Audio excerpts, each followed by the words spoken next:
Welcome back, folks. It's RGR Football, and this may look like a live stream, but we are pre-recording this. So if you're in the chat, share your thoughts with each other about what we're going to go over. And that is, hey, it's almost here. There's going to be football.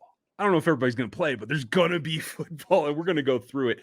Just a programming note, you're going to hear from Matt and Derek either Friday night or Saturday morning pregame. Like, take a look at that as well. But we wanted to go over some guys that we're really looking for because this is going to be a little bit different. And Dan Harbs, you've gone over as much film as we possibly can, given that there's no All-22 at the moment. Right. But there's a lot of guys that I think the reduced preseason, the 3-game schedule preseason, I think that makes an impact, even on this roster, back-to-back Super Bowls. So let's just do this. I want you to take the lead. Just start. Who do you want to watch? Like when you turn it on, depending on who gets the ball first, what are you going to look at first? So it's going to be Mecole Hardman because they're going to be out there. The first team's going to be out there. I need to see him do something different with his in breaks. Something different. He needs to start to show that he can actually sell a deep route and come back. We all know that one play that sticks out from Bo Peakeys. He just read him like a book because he never threatened deep. That's something that's been hindering his entire process. So I need to see some quick feet. I need to see him press upfield. The biggest thing you have is your speed. And he doesn't use it on anything except for a go route. Like he does not utilize it properly. So I need to see it. I need to see some more quick feet, some hips sink, and get into those breaks and get out of them because that's how you're going to make this roster in terms of being the future wide receiver 2 and continuously get better because it's been the same the last 3 years. Yeah. And, that's the evolution. He talked the other day about being hitting a little bit more maturity, getting to that point in the third season. It used to be, I don't know, 5-10 years ago, that like the third season was the magic season that you would have the expectations for a wide receiver. That may be coming back, particularly in this offense. But I agree with you. Like I'll look for that. I also want to see exactly where he lines up. Are they letting him get on the line of scrimmage more than we've seen in years past? Because that's going to be a little bit telling for me in terms of not just his development, but where everybody else is ranked as well.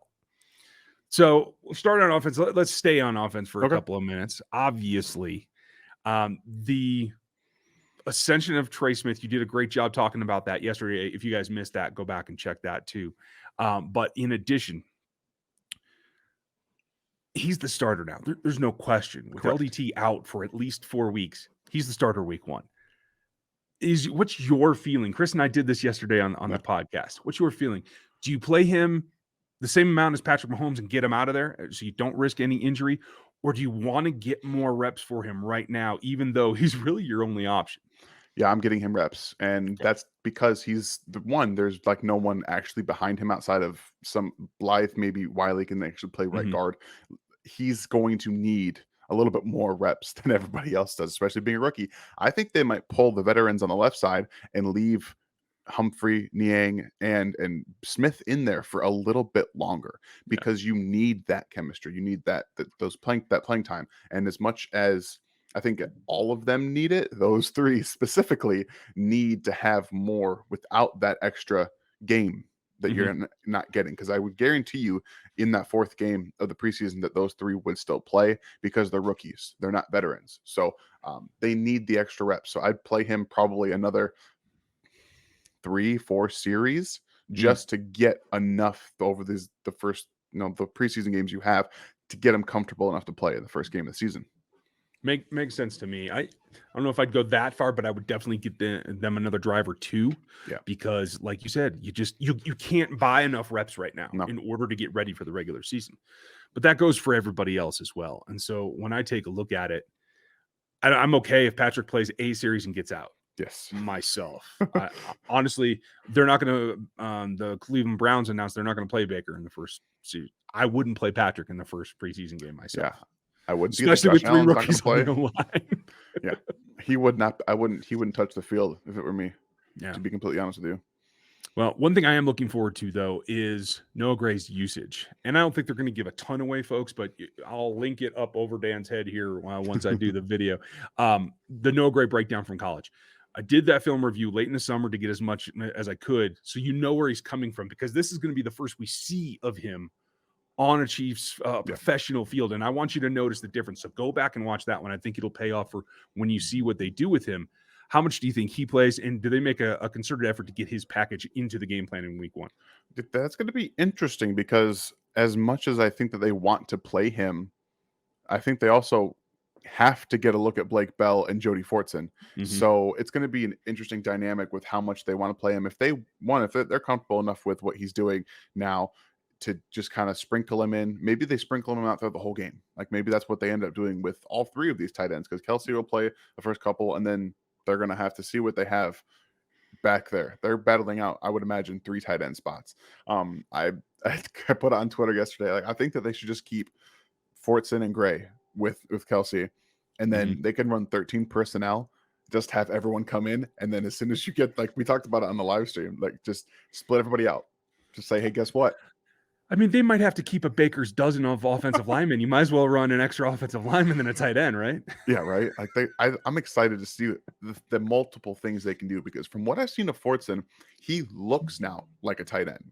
Mm-hmm. He looks more like what you would expect to see from a guy his size playing tight end. So I've seen what Blake Bell can do. I want to see what Jody Fortson can do, what they can use in this offense. And I think that Noah Gray is what I've seen in camp, the clips of him. He looks better in terms of his route running and his hip sync, which is something I didn't see from your review all that much. He didn't have a lot of that. It looked more tight. They didn't ask him to do as much. So it looks like they've gotten him in here and asked him to, really work on the hip syncing part and getting in and out of his breaks, which he looks pretty good doing, I have to say. So I think that maybe we'll see a lot of all 3 of those guys, including Gray. Yeah, just for a quick review, folks, when you watch that, you'll see that he plants his foot okay, but he doesn't get the corner turned very well, and that is part of the hip sync. It's also Yeah. about lowering your total center of gravity, getting your chest down as well, and I think that is something that he can build on, and evidently seems to have been, because everything I hear is that he's going to be a focus of the offense as the relief valve, the guy that they just can't cover because they're so worried about everybody else. So then the question becomes, last thing on offense, the running back rotation. I want Clyde to have a couple of series, maybe a quarter, and get out of there. I think Daryl's still battling that knee a little bit. He got back to practice, but I don't know they're going to give him a whole lot. So then it becomes the Darwin Thompson project, because I think Darwin might get himself enough film to land on another roster, because I don't know that he's going to make this 53. Yeah, I think that that's what this comes down to, really, because they have 3 guys that we know are going to make the roster. I think McKinnon, Williams, and Clyde are going to be the 3 running backs. And after that, you've got Gore and Thompson. That's pretty much it. I don't know if McGuire is doing much of anything, but he's probably going to get a little bit in there. But he's been on other teams before. He's been on the Chiefs practice squad for a few years now. This is an opportunity, like you said, for them to get him out there, Thompson out there, to show that he can provide a team with some value, like because we've seen him in short spurts here, but this preseason is essentially an opportunity for him to showcase what he can do for other teams. That's kind of what I think that the Chiefs are going to end up doing with him, unless they just want to keep him on the practice squad as someone that they can bring up. Because if I'm being honest with you, Gore, McGuire don't necessarily excite me.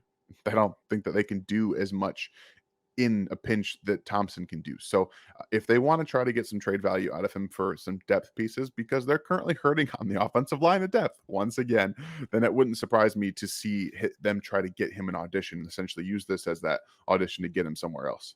Yeah, I like what I hear about Gore, but I haven't seen him yet. So I'm looking forward to seeing him in action. On the defensive side of the ball, I'm going to be watching the front for the rotation aspect of it. And folks, I'll be in camp next week, and the whole point of going to camp after the first preseason camp is because you're going to see a lot of things change. That happens every year. But one guy in particular, or 2 guys in particular, that I'm going to watch. Chris Jones is going to destroy people. We know that. Frank Clark is going to get pressure and not get home. We know what this is going to be. Yeah. The 2 guys that I want to see are Colin Saunders and Tershawn Wharton, and I want to see them lined up together on one side of the field, and I want to see what they can get done. I'm really looking forward to those 2. Yeah, that's a lot of fun. I think that Saunders, feels like he's more comfortable now. He seems to be down a little bit of what the theme of camp was, people trimming up a little bit to get quicker and be more useful everywhere. And honestly, if I'm being completely honest, I want to see them use him more as a linebacker too. Just because if he makes this roster, he's a guy you can play as a Sam linebacker. And if nothing else, in short yardage, right? Exactly. you put him on the field because you can actually kind of trust him to play in coverage a little bit. He can move like that, and that just gives Spags another element of, hey, I'm just going to use this guy wherever I want I'm gonna to, take and my guess what? athletes and maximize them. It's incredible. Like we were talking last week about how you just bring a bunch of defensive linemen on the offensive side. You got Colin Saunders, Chris Jones, like these guys can do crazy stuff. You can use Colin Saunders as a chess piece, like he uses Matthew in the secondary. You can use him in the front seven almost. I won't say everywhere, but like 5 spots, which is more than you can do for a lot of guys his size. The athlete that he is, I'm really hoping to see him show out in the preseason. Like you said, him and Dana are 2 guys that I desperately want to see. Dana is going to be a focal point of this rotation for the Chiefs going forward. And if he can continuously improve, like we've heard in camp, you've got to show it now in the preseason and then again in the regular season. That's the most important part. This process of camp, preseason to regular season for these guys improving is only so much you can see in camp. You got to see it up front and up close. So I'm excited to see those guys a lot. This rotation is going to be a lot of fun. And then, the linebacker position is what it is. I'm hoping that they're probably going to have to rest Willie for this Saturday, I would imagine. I certainly hope so. I don't think he plays at all. This is going to be an opportunity for Nick Bolton to get out there and look. You and I weren't exactly the highest on him and his athletic ability in this defense when we desperately thought the Chiefs needed guys that can run around the field and make plays on, in this at linebacker in the passing game and things like that. So this is an opportunity for him to not only just prove us wrong, because who are we? We're nobody. We're talking about this in that realm of aspects. So he can show the staff that they didn't make a mistake picking him in the second round, that he can be the future of this defense. And that's what he's going to be able to do. So, like, I don't know about you, but he's like the focal point of what I'm looking for on defense as much as I want to watch everybody else. I think he's going to get a lot of snaps. What do you think? The key for me is he wearing the green dot? Is he calling it when he's out there? That's the most important thing for me, because I agree. And let's not be crazy. He went in the second round. I had him as a 3rd rounder, folks. I'm not saying he should have been. I'm like talking down on him. Like that was right. But I will say this: my concerns for him were closing speed, especially on the blitz. I think he blitzes well. He didn't always get there, and what he can do in the gap when the run's coming at him. So those are 2 things that I'll be watching. I like him going backwards, especially into zone drops. He's going to be fine at that. He's opportunistic, and that's a plus. It's making sure that everybody else is lined up and what he's got as a grasp right now. That's going to be key. And at that same level, I want to see somebody. There's got to be a 5th linebacker kept. I mean, I'm Hitch, Bolton, Willie, and Neiman are shoe-ins. There's going to be a 5th. They have to have one. Is Darnell Daniel or Darius Harris going to be that guy? That's what I need to know. And this is going to start to show it. And that's exactly what you said. I think that this could be a possibility for Riley Cole too. He's going to get out in the field. And I know a lot of people like to see him, but maybe he's one of those guys that doesn't necessarily show out in practice, but he does on the field. We've seen a couple of those guys on, Herb Miller was one of those guys. He just kind of came out of nowhere, was playing, and people were like, who is this guy? He's making plays on the field. Like some people show out better on the field than they do. But I think when it comes down to the guys who have been in the room, Mark Cobb, Emmanuel Smith, these guys that have been on the team even for one more year, I think it's probably going to come down to Darius Harris and Dorian O'Daniel, and that might end up being special teams too, because we all know that Dave Tobe has like control over the end of the roster guys, for these positions. Like if they play special teams and he likes them on special teams, they likely will make this roster. So if Harris can find a way to improve upon what we saw last year out of the Falcons game, that was pretty much when he got on the field and he played. Him and Cobb both, I think, got on the field in that game, if I'm recalling correctly.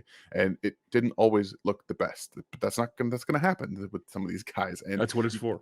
Exactly. You got to be able to show now that, that was some good experience and you've been able to take it and implement it into your game. And this is the prime opportunity for you to do that with a slim linebacker room who they know is going to be on the field for the most part. They know who's going to be on the roster, and you got one spot to make it. So we got to see what you got. And go ahead. And it's key for me too, that not only do they have to do that, but they have to show that they've got enough, because let's not mince words. Neiman's been hurt already this spring. Yeah. He was hurt a couple times last year. Hitch has constantly got something bothering him. he's going to miss time. Now, Willie has to be a little concerned. It was a knee, now it's a concussion. I don't know that that's a pattern that I'm too concerned about yet. But if that happens, then you're talking that your fourth linebacker and your fifth linebacker might be the only two available. So you got to be able to do it on defense too. At the back, the number one thing that I'm watching, I don't think you're going to see a lot of Juan Thornhill, folks. I think he'll be pretty smooth first couple of series, and he'll be out of there probably along with Tyron. For me, it's Key versus Parks versus Watts. That's the thing to watch for me. That's a lot of fun too, because I think that's even with Watts not getting on the field much, there's talent. There's a lot of talent there. Those three guys have shown a lot of talent, even in the short spurts that Watts got, 2-3 years ago. He's a playmaker type of guy. That's what he was when he was drafted.